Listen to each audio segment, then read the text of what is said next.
Le prêt levier. On entend beaucoup parler des réseaux sociaux ces derniers temps. Est-ce que c'est un attrape-nigo? On dirait que tout d'un coup, là, tous les conseillers financiers, ces réseaux en parlent. Ils ont comme compris que c'était fucking payant pour eux autres. Mais est-ce que ça l'est pour toi? C'est quoi un prêt levier? Prêt REER, prêt hypothécaire, prêt personnel. OK, donc tu prends un prêt pour te revirer de bord, prendre cet argent-là et l'investir en bourse. Tu sais, pense-y, là. La banque te vend non seulement un prêt, mais aussi un placement. Il y a non seulement des intérêts qui sont faits sur ton dos, mais en plus, il y a une commission. C'est comme un double win-win pour eux. Mais est-ce que c'est vraiment un win pour toi? C'est ça qu'on va aller décortiquer aujourd'hui. Et on va même pousser la note un petit peu en t'expliquant pourquoi, pour toi, la femme d'aujourd'hui, c'est encore plus potentiellement dangereux d'utiliser les prêts leviers. Ici Myriam Chapados, votre millionnaire en yoga pants. Attache ta couette, prends des notes, enregistre pour plus tard. On part. Enfin, une émission sur l'argent au féminin qui est pas beige. Non, le beige, on n'en veut pas ici. C'est bien beau s'enrichir, mais pas au détriment de notre équilibre. Que tu sois salarié, entrepreneur ou maman à la maison, ici, il n'y en a pas de tabou sur l'argent. On t'apprend à savoir comment créer de la vraie richesse, un patrimoine pour ta famille, une valeur nette qui skyrock, pour que t'arrêtes d'endosser l'identité de celle, qui comprend rien à ces chiffres et que tu puisses enfin devenir la souveraine de ta vie. Parce que tant que tu verras tes finances comme quelque chose de lourd à combattre ou à éviter, ton ascension vers la vie de tes rêves sera toujours freinée. Tu gagnes 30 000, 300 000 ou 3 millions par année, je te garantis que tu vas apprendre. On s'amuse à explorer les stratégies d'investissement, on expose des enjeux tabous qui touchent particulièrement les femmes et on questionne des principes sociaux, légaux et fiscaux en t'apprenant à utiliser les chiffres à ton avantage à toi. L'argent, c'est mal? Moi, je pense qu'au contraire, c'est carrément la clé de ta liberté. Es-tu prête pour les prochaines minutes les plus impactantes de ta vie?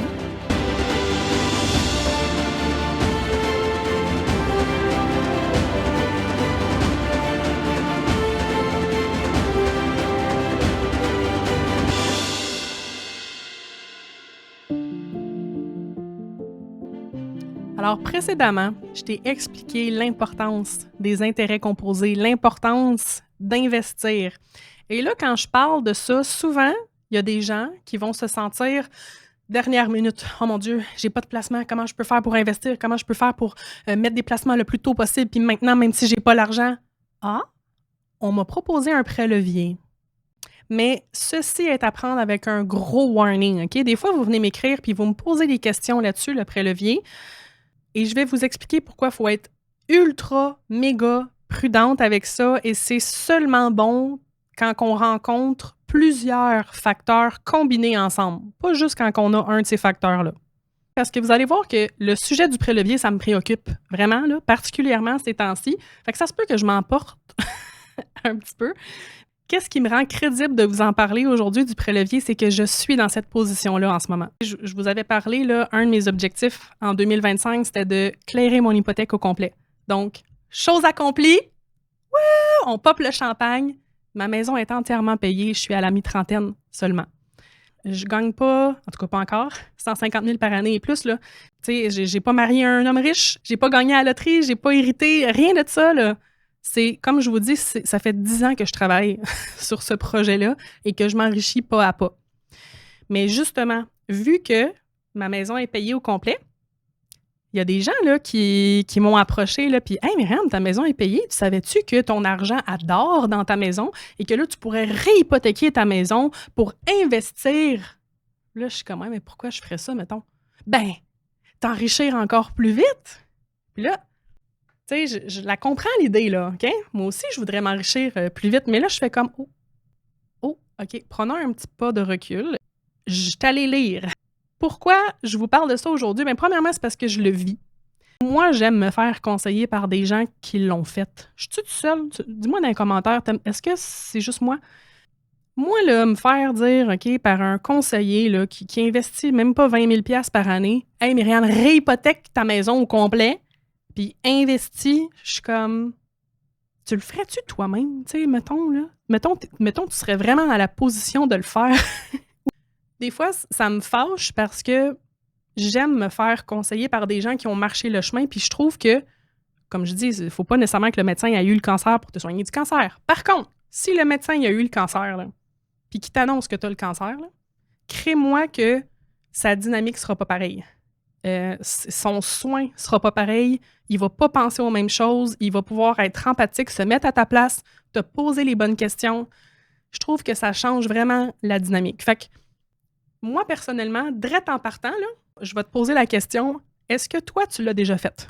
Est-ce que toi, tu aurais hypothéqué ta maison au complet pour l'investir en prêt levier? Si ta réponse est non, je veux même pas entendre ce que tu as à me dire. Viens-tu vraiment me dire ça? Ouais. Mon but aujourd'hui, là, c'est juste de t'informer de manière impartiale, de te faire voir les pour et les contre. Ce qui, entre toi et moi, un conseiller devrait faire. Mais des fois, je veux dire, leur bonus en dépend. Leur paye en dépend. Ils se font dire par en haut, vendez des prêts leviers, vendez des prêts leviers. Fait qu'eux, ben, ils vendent des prêts leviers parce qu'ils sont convaincus que c'est la bonne chose à faire. Puis c'est pas nécessairement mal, puis c'est pas nécessairement faux. Donc, on va aller décortiquer ça ensemble. Puis, tu sais, oublie pas que des fois, ce qui est bon pour un n'est pas nécessairement bon pour toi, là. Fait que faut nuancer et aller toujours, si je peux vous apprendre de quoi, Seigneur Dieu, c'est de aller lire, premièrement, et deuxièmement, de chercher des sources neutres. Chercher des sources neutres tout le temps. Quand vous êtes convaincu qu'il y a une chose qui est super bonne pour vous, là, allez chercher l'opinion contraire pour vous faire une meilleure tête puis faire c'est-tu vraiment bon? Oh, attends une minute, là, cette personne-là parle de ça. Colin, j'avais pas vu ça de même. OK, ouais, c'est vrai, dans cette situation-là, d'abord, c'est peut-être pas bon pour moi. Il me semble que c'est la base, mais le trois quarts du monde se laisse éblouir par la promesse. Tu sais, là, déjà en partant, là, quand c'est trop beau pour être vrai, là, ben c'est souvent que c'est trop beau pour être vrai. Puis spécialement quand on parle d'investissement, là, OK, ça, je veux vraiment vous mettre ça dans le disque dur ici, là. Quand il y a la promesse insidieuse de devenir riche rapidement, méfie-toi. Méfie-toi, c'est une loi universelle en placement. On ne devient pas riche rapidement.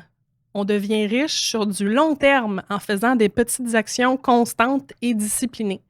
Mais déjà, là, quand on te dit « Mais oui, mais tu vas t'enrichir plus vite! » Ça devrait être un petit signal d'alarme qui fait « Danger, danger! » Parce que aussitôt que tu as un réflexe de prendre un raccourci, t'enrichir plus vite, c'est mets les breaks. Il n'y a personne qui s'enrichit rapidement de manière durable. Le monde t'en parle pas d'habitude quand ils perdent. Le monde, il te parle rien de ce qu'ils gagnent. Puis là, tu te dis « Oh mon Dieu, c'est ça le secret, je vais tout mettre sur le rouge, je vais devenir riche rapidement. » Je caricature, mais c'est un peu ça, OK? Donc, attention avec les prêts leviers parce que c'est souvent ça c'est comme se faire bercer de fausses illusions puis souvent là on tombe dans le piège, OK? On veut y croire là, mais je te jure que l'enrichissement c'est du long terme, pas du court terme. Puis les gens, on dirait souffrent tellement dans leur quotidien, ils vivent tellement de paye en paye qu'ils se laissent comme bercer par cette fausse promesse là, tu sais. Puis l'affaire c'est que dans bien des cas, tu vas perdre plus que ce que tu avais avant. Tu sais, malheureusement, ce qui arrive, c'est que ça fait tellement pas partie de notre société de s'éduquer financièrement à croire que c'est voulu, mais on n'ira pas dans les théories de complot aujourd'hui, là. Mais tu sais, on nous apprend pas à l'école là, comment faire un budget ou je pense qu'on a un cours là-dessus là, alors que tu n'as jamais eu 20$ dans tes mains à cet âge-là. Là.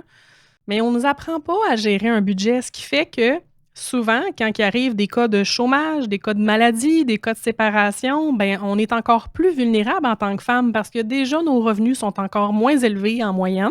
Alors là, ben qu'est-ce qu'on fait? Vu qu'on n'a pas appris à bien gérer un budget, à se mettre de l'argent de côté, à investir, ben là, on se tourne vers les prêts.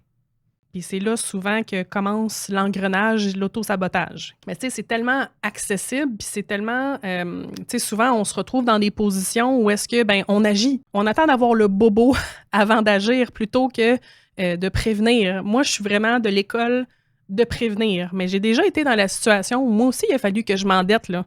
Et puis, jamais la gang. Puis jamais, je touche du bois, là. Je fais tout ce qui est à mon pouvoir pour ne plus jamais tomber dans cette situation-là parce que je le sais c'est quoi l'endettement, je le sais c'est quoi les risques reliés à ça et à quel point ça peut être lourd sur des épaules. Quotidiennement, là, ça prend des années se sortir de l'endettement. Là. OK? Fait que juste garde ça en mémoire, OK? Alors, pourquoi la femme, faut qu'elle fasse encore plus attention à ce genre de levier-là?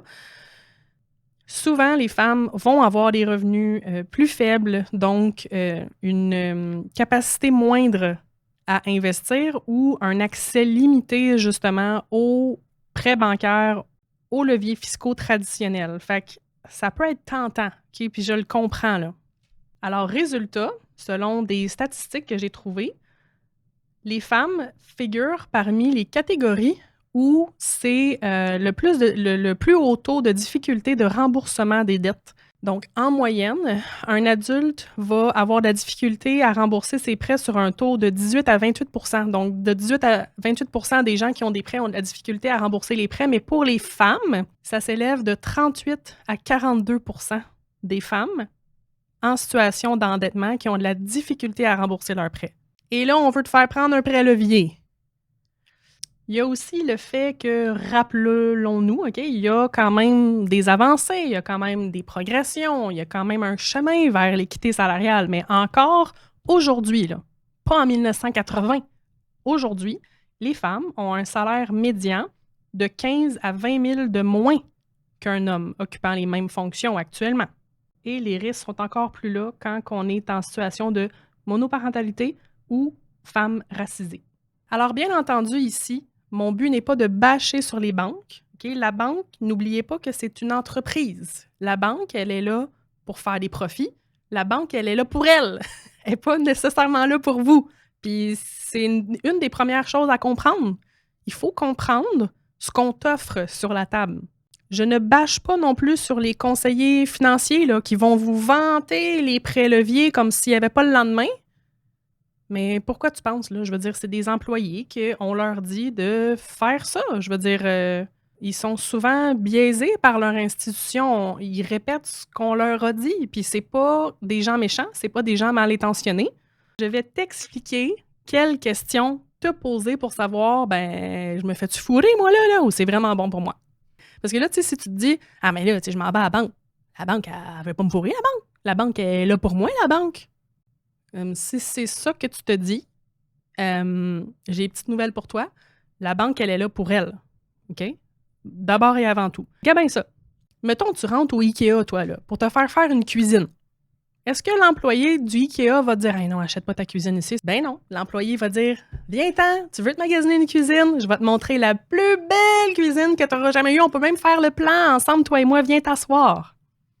Mettons, toi, là, tu fais de la course. Tu fais du jogging, t'aimes ça courir, tu le sais que il y a zéro meilleur sentiment que quand t'es dans ta zone, puis tu fais ton jogging, puis tu cours, puis tu penses à rien, puis il y a juste la machine, c'est toi avec toi qui court, puis fait que tu veux t'acheter des bons souliers de course, OK? Check bien ça où je m'en vais.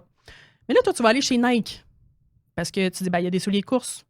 Ils sont là pour moi, il y a des souliers de course, je vais aller voir chez Nike. Alors que, on sait très bien que, en tant que coureur, OK, c'est des Saucony que tu veux. Mais toi, tu rentres chez Nike, puis tu vas croiser un vendeur de chez Nike, puis il va te dire, ben oui, j'ai des souliers de course, les voici.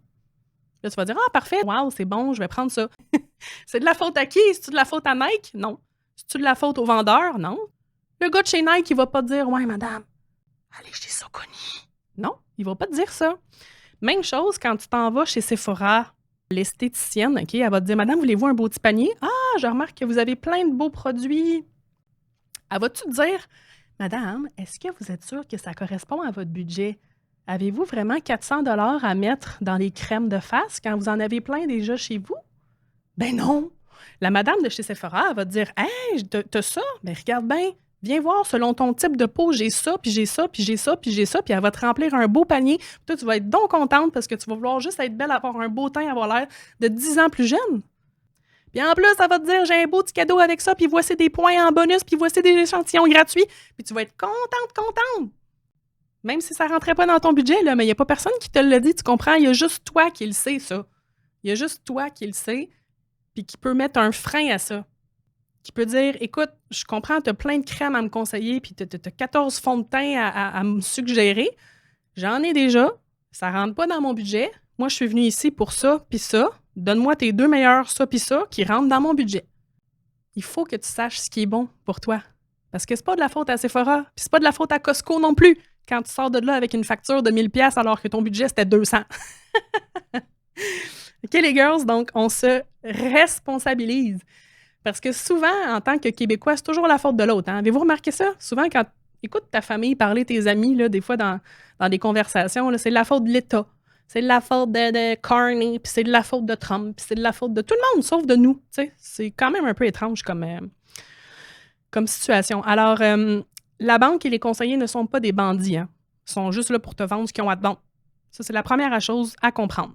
À cette heure que tu te dis comme « Ah, j'avais jamais vu ça de même, Myriam, c'est intéressant. On continue, plongeons un peu plus creux. » Je suis allée me faire une simulation d'impôt. Parce que souvent, quand tu vas entendre un conseiller qui te parle de ça, là, un prêt levier, souvent, il va te dire « Ah, mais c'est parce que tu peux te servir des intérêts puis les déduire de tes impôts. » Puis là, moi, j'ai fait Moi, je l'ai, le logiciel d'impôt. Alors, première des choses que je suis allée faire, parce que ça fait juste 13 ans que je fais des impôts et plus, OK? J'ai géré des périodes d'impôts au complet là, quand j'étais en cabinet, là, genre au-dessus de 600 familles. Là. Il m'en est passé dans les mains des impôts, puis des impôts de société aussi, même affaire. Fait que je les connais, les répercussions fiscales, puis quand que j'entendais ça, comment tu peux déduire tes intérêts? J'étais genre, hein? J'étais allée faire des tests, OK? Puis là où je veux attirer ton attention en premier, c'est que non, tu ne peux pas toujours déduire les intérêts comme que ouais, mais mon conseiller, il m'a dit que je pourrais déduire tous mes intérêts. T'en mort. Sache, premièrement, que pour déduire tes intérêts de ton prêt, premièrement, il ne faut pas que le prêt soit contaminé par rien d'autre que ton prêt levier. Fait que tu peux pas dire, ben moi, je reprends une marge hypothécaire, puis là, je vais aller me creuser une piscine, je vais m'acheter un char de l'année, puis je vais investir 20 000. Puis je vais déduire les intérêts. Tu sais, il y a de la contamination personnelle. Fait que direct là, ça marche plus. OK? Faut pas qu'il y ait, premièrement, aucune contamination. Donc, il faut que 100% de ton prêt serve à l'investissement. Deuxième chose, sachez qu'au Canada, c'est illégal de déduire tes intérêts si tu as investi dans un véhicule fiscal. Donc, si moi, OK, je m'en vais réhypothéquer ma maison pour 100 000, puis je prends 100% du 100 000 pour l'investir dans mes REER ou dans mes CELI, qui sont les véhicules fiscaux, je ne peux pas déduire les intérêts. Pour déduire les intérêts, il faut que j'investisse dans du non-enregistré, donc dans le fond, qui n'est pas dans un régime fiscal enregistré. Comme REER, CELI, ça passe pas là. REER, CELI, régime épargne-études, whatever, là, REER de travailleur, OK? Alors, déjà là, je veux dire, le 3/4 des gens, leurs REER sont pas pleins, leurs CELI sont pas pleins, les régimes épargne-études sont pas maximisés, ils n'ont pas de REER de travailleur non plus. Fait que si tu prends un prêt pour investir dans ces régimes fiscaux-là, en partant, c'est illégal au Canada si tu t'en revires de bord et tu prends les intérêts de ton prêt pour les mettre dans tes impôts. Tu ne peux pas faire ça. Il faut que tu investisses. Tu peux acheter des placements en dehors des régimes, mais normalement, quand tu es rendu à faire ça, c'est parce que tout le reste est maximisé. Alors, pour moi, déjà là, c'est un red flag. Parce que le 3/4 des gens, comme je vous dis, si tes REER sont pas maximisés, il te reste de la place d'un REER, il te reste de la place d'un CELI, il te reste de la place d'un régime épargne-études, ben tu devrais pas t'endetter pour investir parce que les intérêts ne seront pas déductibles. Si tout est maximisé, OK, suis-moi là, si tout est maximisé dans ces régimes-là et que tu es rendu à investir dans du non-enregistré, OK, ça peut être intéressant. Ce qui est mon cas. Moi, là, tout est maximisé. Fait que moi, si j'emprunte 100 000, 200 000, 600 000 sur ma maison demain matin, j'investis dans du non-enregistré. Alors, mes intérêts seraient déductibles d'impôt. Attention, contre du gain. Contre du gain. Fait que souvent, vous vous faites avoir là-dessus par rapport aux intérêts parce que, mettons, OK, là, j'ai pas les chiffres devant moi, mais mettons que mon prêt, ça me donne 10 000 d'intérêts payés dans l'année. Puis là, je me dis, je vais déduire 10 000 puis je vais avoir 10 000 de remboursement d'impôts. Non, c'est pas comme ça que ça marche, les impôts. C'est la même chose avec vos REER. Tu sais, la personne qui vous vend un prêt REER, là, puis qui vous dit, tu vas recevoir 30 000 de retour d'impôt. Tu as contracté un prêt, puis tu es allé mettre ça dans tes REER. Puis là, tu te dis, je vais recevoir, whatever, là, 20 000 de retour d'impôt. C'est ça que ma conseillère me dit. Ouais, mais toi, selon tes revenus, parce que là, ben, peut-être qu'elle n'a pas calculé, elle n'a pas, la conseillère ou le conseiller, n'a pas tes impôts. Hein? Fait que là, toi, là, si tu dis: «Ouais, mais moi, je fais 100 000, mais OK, mais tu dis que tu as 4 enfants à charge, puis que, tu sais, je veux dire, ton revenu familial fait en sorte que tu ne payes pas assez d'impôts pour que le 20 000 de retour REER soit appliqué. Fait que là, souvent, là, moi, là, je fais vos impôts. Puis là, tu me dis ça: «Hey, Myriam, j'ai pris un prêt REER, je devrais avoir 20 000 de retour d'impôt.» Puis là, je fais comme: «Mais non, parce que tout ce qui est applicable contre tes revenus, c'est genre un 2-3 000 de retour d'impôt.» Ah là, t'es en sacrament. Puis là, comment ça? Puis elle m'a pas dit ça. Puis je suis comme: «Ben oui, mais ton 20 000, c'est pas tout dans la même année. Ton 20 000, tu vas pouvoir le reporter sur plusieurs années, tu sais.» Mais déjà là, ça marche pas, premièrement. Et deuxièmement, vu que tu as pris un prêt REER et que tu l'as mis dans tes REER, tu ne peux pas prendre les intérêts pour les déduire. Et si tu pouvais prendre les intérêts pour les déduire, exemple, il faut que ça soit applicable contre un revenu de placement que peut-être que tu n'as pas encore. Fait que vois-tu comment ça ne fonctionne pas? T'sais, déjà là, en partant, là, quand tu te fais dire: «Ouais, mais tu vas pouvoir déduire tous les intérêts, tu vas avoir full retour d'impôt», ça dépend de quel cas. OK? Fait que soyez prudents là-dessus, premièrement. Après ça, tu vas me dire: «Ouais, mais Myriam, moi, je l'ai faite. J'ai investi dans des REER, dans des CELI, puis je déduis quand même mes intérêts dans mes impôts.» Rendu là, si c'est pas moi qui fais tes impôts, fais qu'est-ce que tu veux, là. Je veux dire, qu'est-ce qui arrive si tu roules à 200 sur l'autoroute? Ben, il arrive rien si tu te fais pas pogner. Mais si tu te fais pogner, il arrive quoi? Suspension de permis, suspension du char. La même affaire pour tes impôts, hein. Fais qu'est-ce que tu veux dans tes impôts, mais sache que la journée que tu te fais pogner, c'est là que tu brailles, c'est là que tu m'appelles, puis c'est là que moi, ben, je peux plus faire grand-chose, là, parce que je veux dire, c'est legit de la fraude. Fait que... Ah oui, puis faut que tu rembourses l'impôt que tu as sauvé pendant toutes ces années-là, plus intérêt, plus pénalité.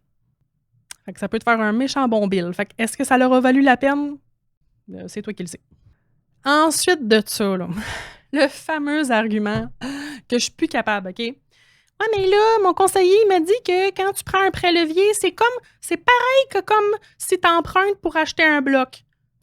Non, c'est pas pareil comme si tu empruntes pour acheter un bloc, OK? Parce qu'il y a une grosse différence entre avoir un actif versus avoir un placement. Là, tu sais, va falloir faire la part des choses parce qu'avoir une bâtisse, un immeuble, un bien physique, que tu as des logements dedans et que tu as des revenus de ça, c'est pas la même chose que du revenu passif, là. Puis comment je peux te le dire, ça? Parce que j'en ai eu 4 blocs. Puis je te garantis que c'est pas la même affaire, je t'explique ça.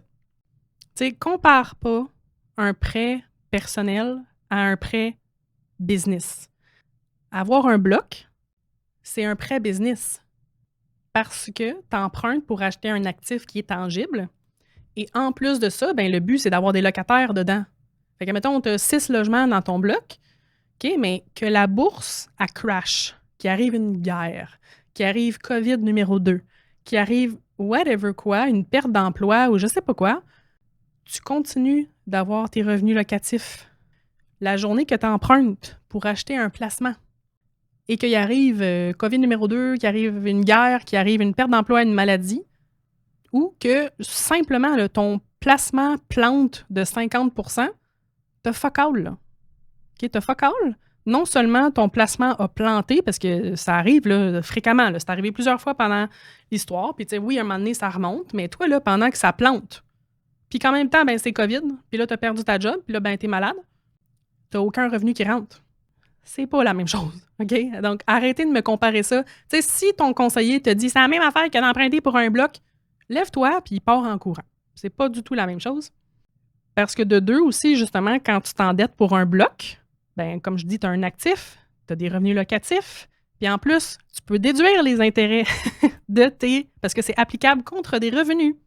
OK?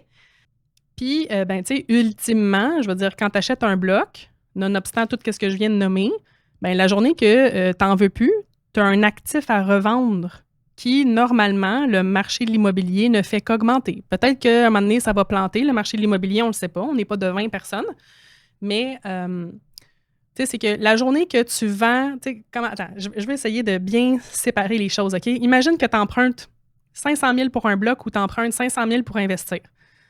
Quand tu as ton bloc, là, qui est comme je dis, tu déduis les intérêts des revenus, tu as des revenus locatifs, tu as un actif, normalement, le marché de l'immobilier augmente.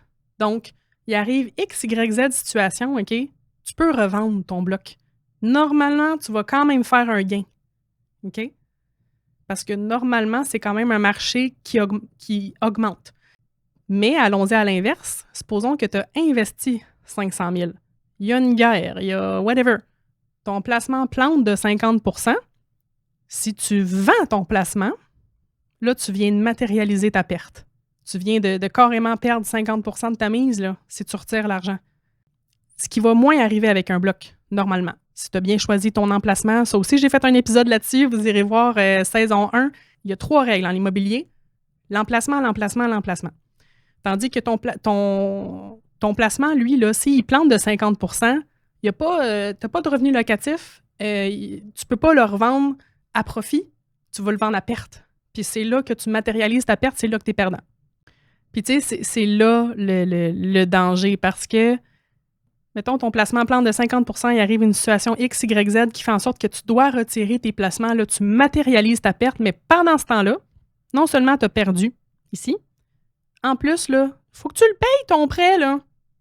Faut que tu le payes ton prêt. Fait que t'as-tu les reins assez solides?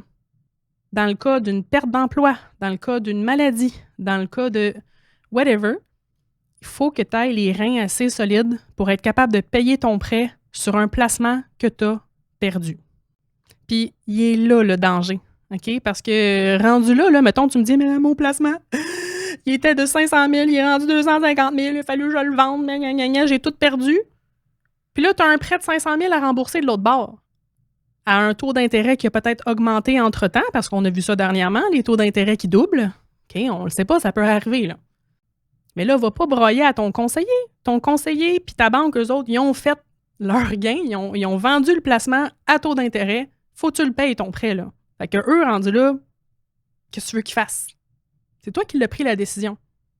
Fait que c'est toi qui es pogné dans le trouble. Si la marde à pogne, tu comprends? Puis c'est pas des choses inimaginables, là. Des placements qui plantent de 50 %, on voit ça régulièrement, dépendamment dans quoi tu l'as investi. Après ça, ben, tu sais, des pertes d'emploi, on a vu COVID, on a vu des taux d'intérêt monter, c'est toutes des choses qui se peuvent. Fait que, est-ce que tu es capable de vivre avec ça? Moi, en ce moment, là, ma réponse, c'est non. Pour tout de suite. Je dis pas que ça peut peut-être changer. Mais moi, j'aime ça vraiment me coucher le soir, là, puis faire comme... Moi, là, qu'il y ait une guerre, que les taux triplent, j'en ai pas de paiement. Tu comprends? Puis je suis quelqu'un qui a les reins solides, là. J'ai des investissements en arrière de moi, là. Puis même moi, je suis comme... En ce moment, je veux tellement juste jouir de la liberté que ça m'apporte que je me verrais pas, tu sais, faire ce move-là. Fait que si tu me dis, ben moi, Myriam, le Gabin, si jamais là, j'investis, OK, puis que mon placement plante, puis que je fais des pertes, puis que j'ai un prêt à rembourser en plus de ça qui a triplé de taux, qui a triplé de paiement, puis ça me dérange pas, j'ai les reins solides, j'ai du monde qui m'aide. Fine, rendu là, c'est ta décision, mais tu sais, sois conscient de ce qu'il y a en arrière de ça, puis t'es pas à l'abri d'une maladie. Fait que, est-ce que tu as un backup? T'es pas à l'abri d'un licenciement non plus. Personne n'est à l'abri de la guerre. Personne n'est à l'abri d'un COVID numéro 2. Fait que, il faut juste vraiment que tu t'assures d'avoir les reins solides pour aller là. Troisièmement, justement, on vient d'en parler, OK? Puis tu peux y aller à petite échelle ou tu peux y aller à grande échelle, là, mais allons-y à grande échelle juste pour que ça expose bien l'enjeu, là. Tu t'en vas réhypothéquer ta maison de 500 000 $, puis t'investis 500 000 $. OK? Puis disons que toi, là, tous tes régimes fiscaux sont maximisés, fait que t'investis dans du non-enregistré, fait que tu peux déduire les intérêts contre des gains dans tes impôts. Jusque-là, là, ça va. La mécanique, ça va, là. Puis je suis pas... non, là, je la comprends, la mécanique, puis je le comprends, le calcul. Mathématiquement, jusqu'ici, ça fonctionne. Mais tu dois absolument t'assurer que le rendement là, que tu es capable d'aller chercher, donc ton placement, tu investis dans quoi? Donc, tu vas faire quoi? Là, combien là, sur ce placement-là? Là? Encore là, il n'y a personne qui est devin. OK? Le passé n'est pas garant du futur. Mais mettons, tu me dis, ben Myriam, moi, je suis capable d'aller me chercher du 8, 9, 10, 13 % à long terme avec mon 500 000 versus le prêt, il est à combien? Parce que souvent, là, juste là, OK? Normalement, quand tu fais gérer ton argent dans une banque ou par un conseiller financier, normalement, mettons, tu vas aller chercher un 8 % de rendement sur du long terme. Mais si ton prêt est à 8 %, tu fais pas une scène. Tu comprends? Si tu empruntes ton 500 000 puis tu mets ça dans quelque chose de bien prudent parce que toi, tu as donc peur et tu ne veux pas perdre, OK, mais ton prudent va te rapporter quoi? 5 sur long terme? En plus de la commission du 2,25 qu'il faut que tu donnes à ton conseiller financier, en plus que ton prêt, lui, ben ça a donné qu'il il a doublé, mettons, son taux d'intérêt a doublé. Fait que là, tu me dis que tu as pris 500 000. Tu es allé te créer une dette, un paiement, là. Faut que tu le payes, là. Finalement, tu es rendu que tu payes plus d'intérêt que ce que le rendement que le placement peut te rapporter. Mais là, ça marche plus, là. Là, ça marche pas. Encore là, je suis dans une super bonne position pour faire ce genre de move-là parce que moi, je m'autogère. Moi, je le sais dans quoi investir mon 500 000. Je le sais que je suis capable d'aller chercher du 13 mettons, historiquement, mais soyons prudents, là, on va dire du 10, du 8 à long terme. Fait que si je prends mon taux hypothécaire, mon prêt hypothécaire, qui est à quoi, là, du 5-6 mettons, ben je fais le double en rendement. Fait que là, tu dis, ben Myriam, tu fais un 6 de profit dans cette histoire-là, là, fait que ça vaut la peine. Ouais. Ça, c'est si les taux hypothécaires ne montent pas. Parce qu'on a-tu vu ça historiquement depuis 30 ans, des taux d'intérêt à 20 On a déjà vu ça? Qu'est-ce qui te dit que ça réarrivera pas? Moi, c'est là que je suis comme, ça me tente-tu d'aller risquer ça? Hey, moi, en ce moment, là, mon sommeil, il est précieux, là. Fait que sois conscient de ça. Dans quoi tu vas l'investir, ton prêt? Ben, dans le fond, oui, tu vas avoir un prêt. Ton prêt, il est à combien de pourcents? À quel taux d'intérêt? Puis après ça, tu te revires de bord. OK? Prends en compte la commission du conseiller financier parce que bien souvent, c'est un 2,25 là, si tu es en institution financière ou n'importe quelle bannière. Fait qu'il faut que tu déduises ça du profit là, qu'ils te promettent, là, eux autres, là, sur du long terme. Fait que mettons qu'ils te promettent du 8 sur long terme, est-ce que ça l'inclut leurs frais de gestion? Puis, est-ce que de l'autre bord, ton prêt est gelé à moins que ça? Parce que, tu sais, souvent, les prêts, là, comme un prêt hypothécaire, on l'a vu pendant le COVID, là, le monde qui ont signé ça à du 1-2 là, ouh, ils étaient riches, là. OK, mais quand ça a monté à du 5 là, le monde capotait, là. C'est à peu près ça, là, à peu près les taux. Fait que ça triple tes paiements mensuels. Es-tu capable d'avoir les reins assez solides si ça l'arrive? Faut que tu gardes ça en tête. Parce que, tu sais, le 3/4 des Québécois, là, ils ont des portefeuilles qu'on appelle équilibrés. Fait que, écoute, je tomberai pas dans de la grosse mécanique là, de prêt, là, puis de taux de rendement, là, mais si tu es dans un profil équilibré, là, en partant, là, ton profit ici va être grandement réduit. Fait que, est-ce que ça vaut la peine de passer par un prêt?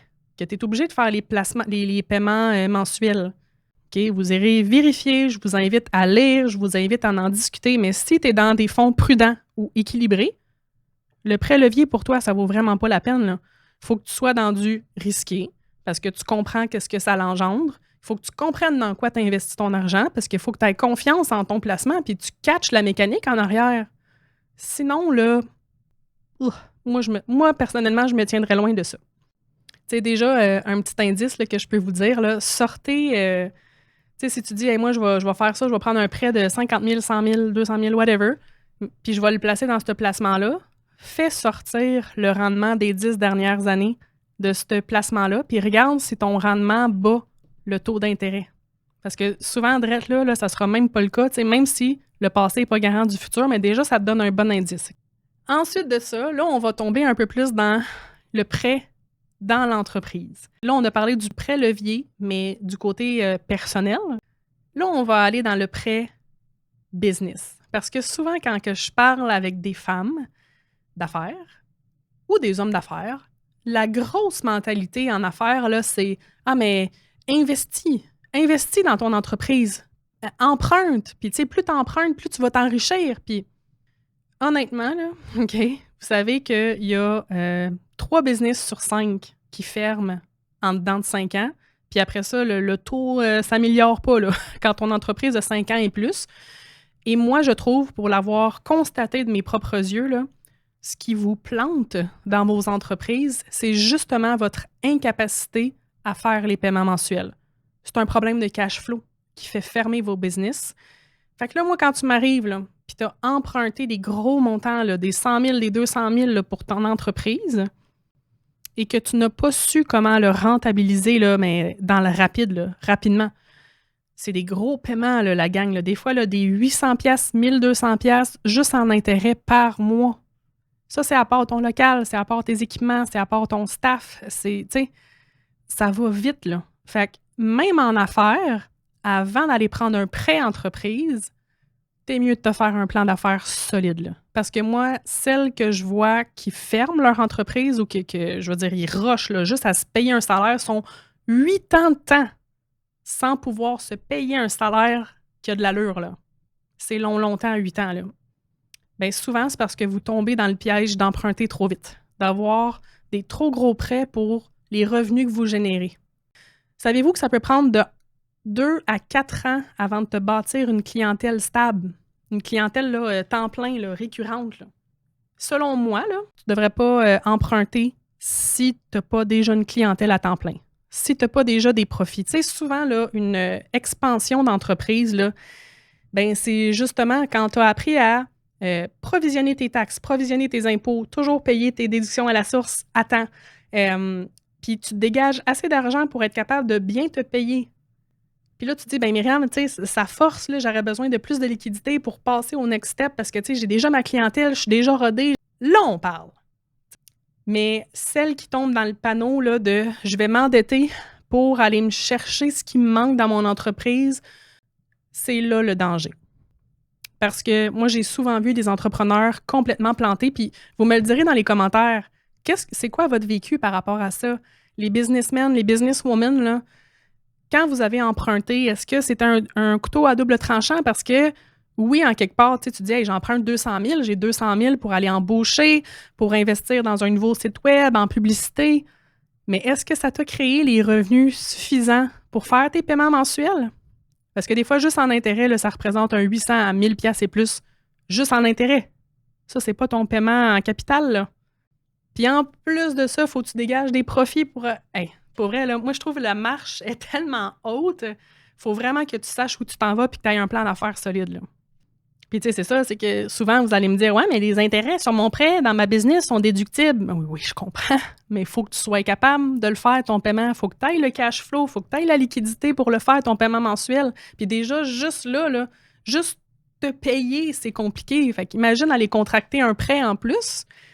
Pour moi, c'est comme un peu un non-sens. Tu sais, encore là, dites-moi-les dans les commentaires. S'il y en a un ici ou une ici qui se dit hey, moi, là, je suis allée emprunter 100 000 à BDC, là, OK, puis en 1 an, je suis devenue millionnaire.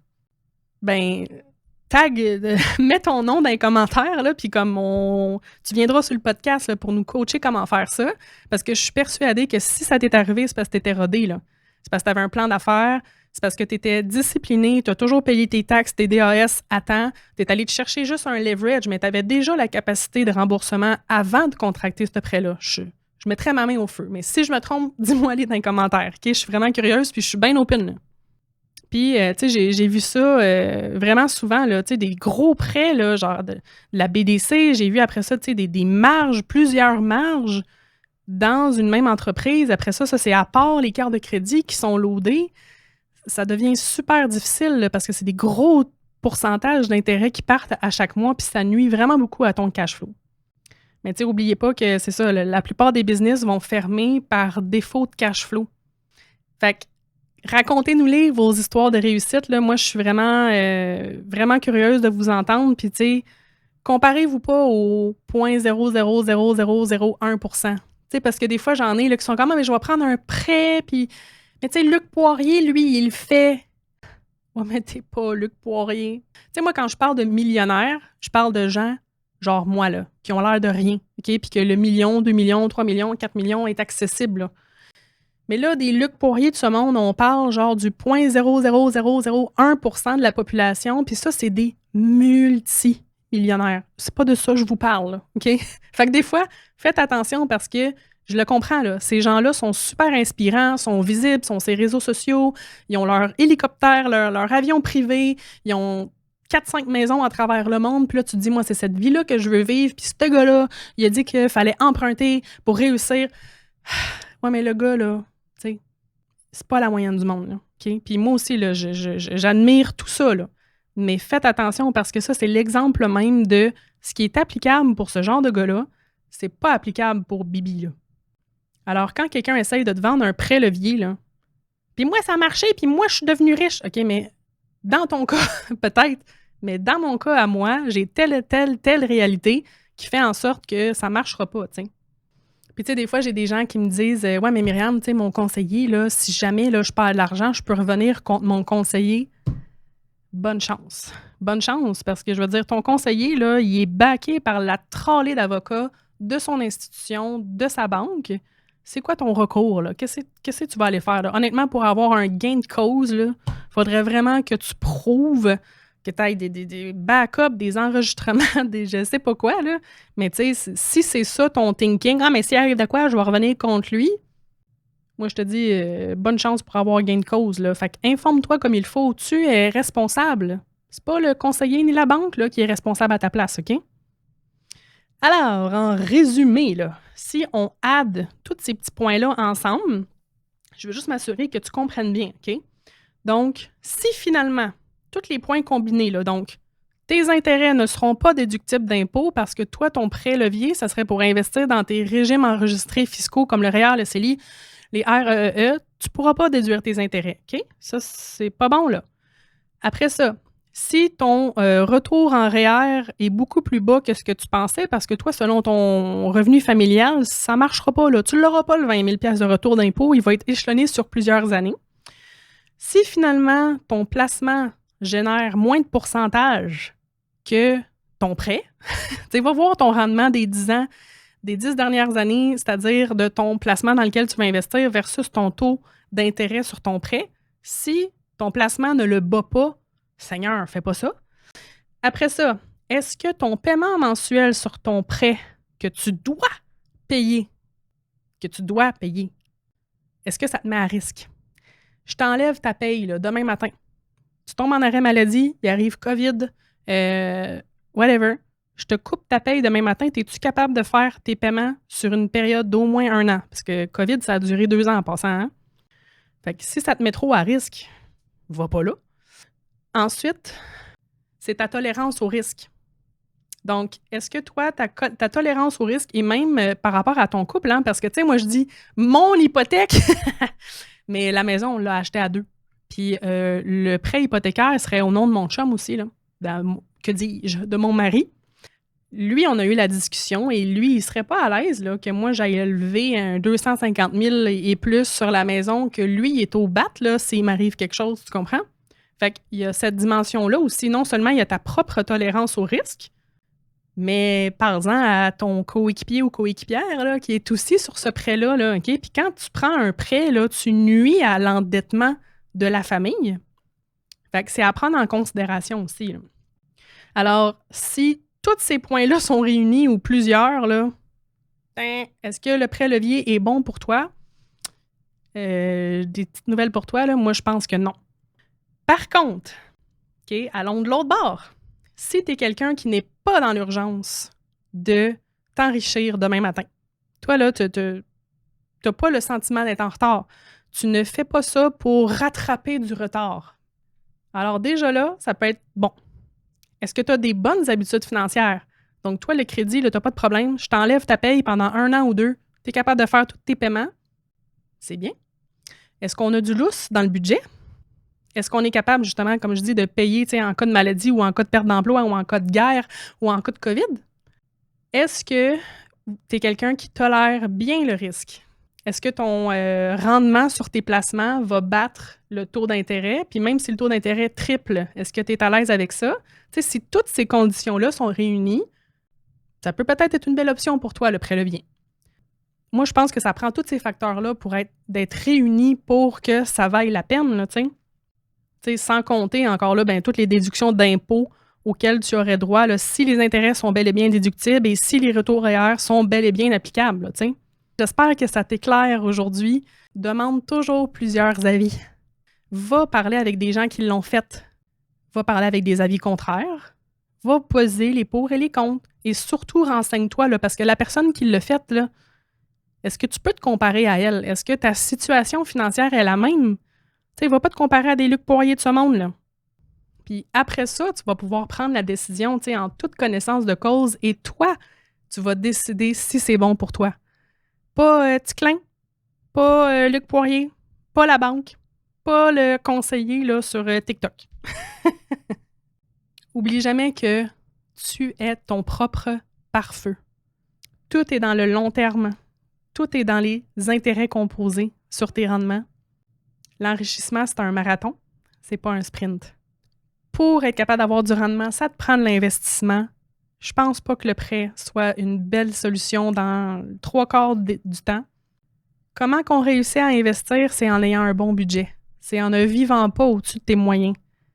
Je te le remets dans les commentaires, là, mon budget 50, 30, 20, tout part de là, la gang. Si tu n'es pas capable d'investir, déjà pour moi, il y a un symptôme. Si tu ne peux pas investir, là, c'est parce que ton budget n'est pas maximisé. Puis là, ben, tu vas me dire, Myriam, c'est bien beau tout ça, mais comment j'investis, dans quoi j'investis? On se garde ça pour un prochain épisode. D'ici là, va faire ton budget comme il faut. À bientôt! Continue à écouter l'émission. On se retrouve sur Instagram, sur TikTok, dans mon groupe Facebook. Pour mes services comptables, c'est le www.abondanceéquilibre.com. Pour tout le reste, les liens sont dans la description. J'espère que ça a été impactant pour toi aujourd'hui. Si oui, partage l'émission à toutes les femmes que tu connais. Écris-moi dans les commentaires qu'est-ce qui a le plus résonné aujourd'hui pour toi, qu'est-ce que tu as appris. Et on se revoit dans un prochain épisode.